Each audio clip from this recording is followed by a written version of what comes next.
A senior IRGC general dropped an absolute bombshell revelation regarding the intense June 2025 war between Iran and Israel, boasting about unprecedented battlefield successes that exposed vulnerabilities in enemy defenses. Brigadier General Abolfazl Shekarchi dramatically claimed that one of Iran's precision missiles scored a direct hit on a senior Israeli official's office window, shattering the myth of impenetrable Israeli air superiority.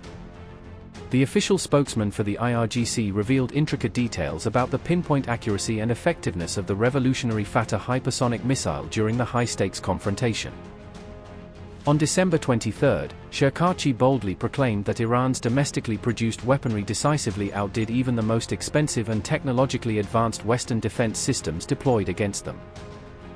Shekarchi specifically referred to the US-made THAAD missile defense system that was actively deployed and utilized by the IDF to desperately counter the barrage of incoming Iranian missiles during the conflict.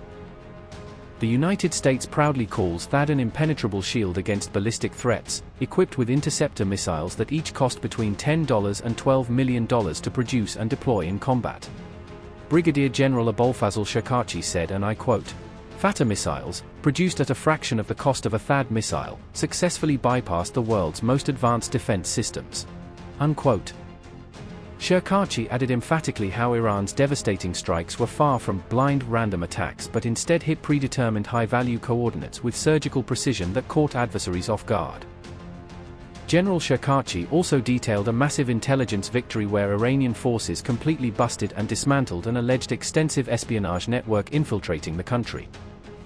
Shekarchi revealed that amid the chaos of the June war, Iran arrested around 2,000 individuals directly linked to this sophisticated spy ring, dealing a crippling blow to enemy intelligence operations. Brigadier General Abolfazl Shekarchi said, and I quote, "An extensive network of spies and agents of the enemy had been created with years of effort and immense amounts of dollars. Rebuilding such a network is no simple job and will require years of time and costs." Unquote. In another stunning and provocative revelation, the IRGC emphasized how Iran deliberately only utilized a small portion of its total military strength during the brief but fierce confrontation. Shekarchi clarified that while Iran masterfully demonstrated its world-class precision strike capabilities, the overwhelming bulk of its massive missile power remained strategically unused and held in reserve for future needs. These boastful remarks came just days after Israel urgently warned the United States that the IRGC's ongoing military drills may actually serve as a clever cover for preparing a devastating surprise attack on Israeli soil, per Axios. Israeli sources confided to Axios that critical intelligence showed significant and unexplained force movements deep inside Iranian territory, sparking widespread panic and elevated alert status in Tel Aviv.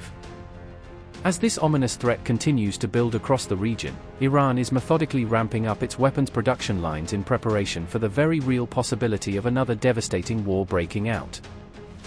During the blistering 12-day war, Iran launched around 530 to 550 precision ballistic missiles directly toward Israeli targets, overwhelming air defenses in a barrage of calculated fury, according to detailed reports. Israel and its US allies were reportedly able to intercept nearly 85 to 90% of the incoming Iranian missiles through frantic defensive efforts, but the remainder still broke through successfully. However, almost 48 Iranian missiles successfully penetrated the multi-layered defenses and struck deep inside Israeli territory, tragically killing over 25 civilians in the process and causing widespread destruction. After just one intense week of relentless war, Israel was reportedly left with only 12 days of critical defense missile stockpiles remaining, facing imminent ammunition exhaustion on multiple fronts. On June 18, after 5 grueling days of non-stop combat, a senior US official publicly exposed Israel's acute defense crisis that threatened to collapse under sustained pressure. This US official had urgently told The Wall Street Journal that Israel's vital supply of Arrow interceptor missiles was rapidly running dangerously low, unable to sustain the interception tempo much longer. Tom Caracco said, and I quote, "Neither the US nor the Israelis can continue to sit and intercept missiles all day. The Israelis and their friends need to move with all deliberate haste to do whatever needs to be done, because we cannot afford to sit and play catch. The system is already overwhelmed.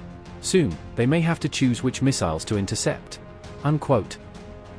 Similarly, THAAD operators desperately fired as many as 150 expensive interceptor missiles just to shoot down portions of Iran's massive ballistic missile salvo during the early phases of the war.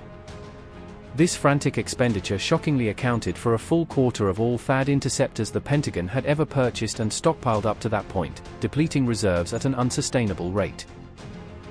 Swiftly exhausting these precious stockpiles likely played a prominent and decisive role in Israel reluctantly agreeing to a ceasefire before total defensive collapse became inevitable.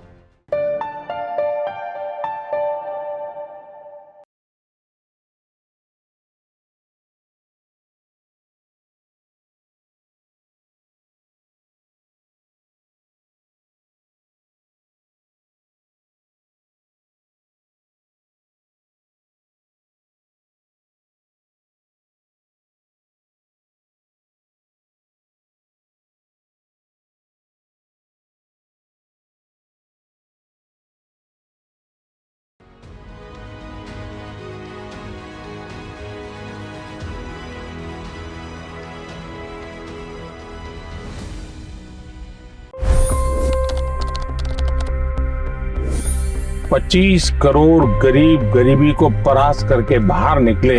For the good of our nation, let's work together and let's truly make America great again. The fastest news breaks. Requested PM saying that look, you will have to speak to Putin and to Zelensky. The biggest news makers. The relationship with India is probably the most important bilateral relationship the U.S. will have for the rest of this century. The capital delivered quite an election result today. Expert analysis. The million-dollar question today is how to stop this dance of death. Ground reports. I'm standing at the crossroad of the Kumbh Mela. Behind me are more than 100 entry ghats. Long-form interviews. Exclusionary politics is reflected in Manipur case as well. You don't bother because this is a small state. Deep dive into burning issues. It's often said DRC could be the richest country in the whole world. It's because of what sits underneath. Why exactly did the US topple the Sheikh Hasina government? HD videos. We don't just break news, we break it down.